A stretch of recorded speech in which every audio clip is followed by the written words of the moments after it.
All right, let's go back to Alex Tabbitt, MS Now reporter in Minneapolis. He's with some protesters who say they were pepper sprayed. Alex, what do you got? That's absolutely right. During this last flare-up of tension between protesters and the law enforcement, the federal law enforcement, we did see pepper spray deployed. I want to introduce you to Skip and Michelle Lipke. As you might be able to tell, Katie, there is still the orange of the pepper spray on your jacket, Michelle. And her hair, too, yeah. And your Over hair. side of her face. And your face. Just, Skip and Michelle, what happened to you just now? We came down here to peacefully protest because you can't be silent anymore. We were standing over to the side on the grass and gravel when a truck with flashing lights came through, so we stepped back even more when the law enforcement came out, and so we were far away from the driveway, and when they came out, two of them just started shoving any of us that were standing there away from, indiscriminately, and then just pushing into the crowd. And then started shooting pepper spray. They got the woman next to me really bad.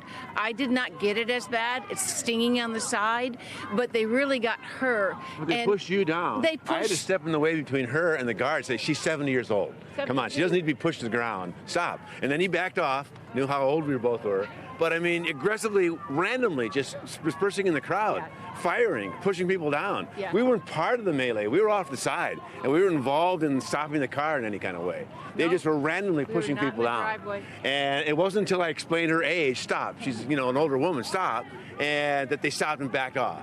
But I mean, without thinking, they aggressively pushed their way into the crowd.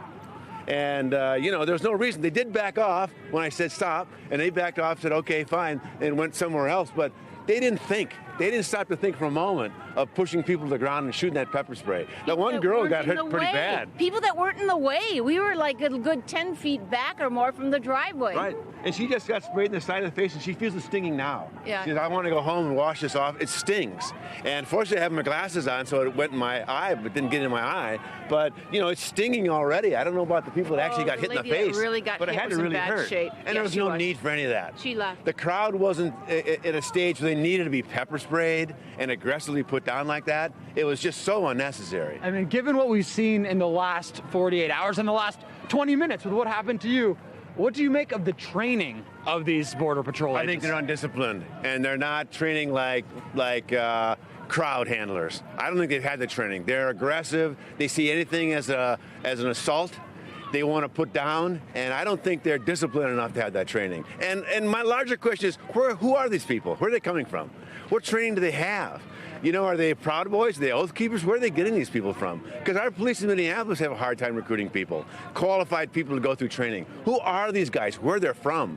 We don't know anything about them. And the fact they're all wearing masks to create that fear in everybody here, it leads me more to suspect, who are they? Where are they coming from? And I think it's a question for all of America. Where are these guys coming from?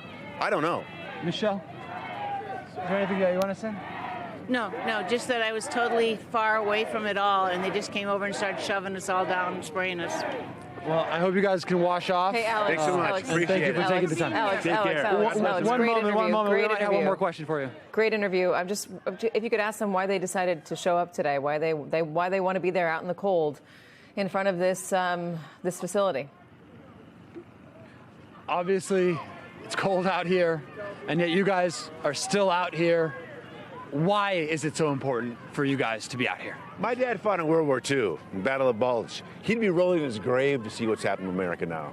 And America needs to hold up a mirror to see what we've become. This is just so un-American to see Americans assaulting Americans like this. And these people here is what's America, protesting the brutality of what's happening in their cities and streets. And we felt, we'd never seen border agents before. We took the light rail down from downtown. We live downtown. And we were trying to protest what happened yesterday, that bloody shooting, but then to see what border agents are like. And this is our first exposure to border agents. Pushed down the snowdrift. We weren't part of anything, aggressively assaulted, and okay, that's what this is. That's what Border Patrol are.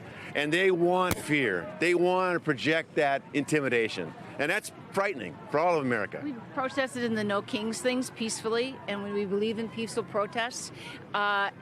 And also by Minnesota standards, it's a warm day. Oh, thank you so much. Please get the pepper spray. I can still see it in your hair. Feel better, guys. Thank you.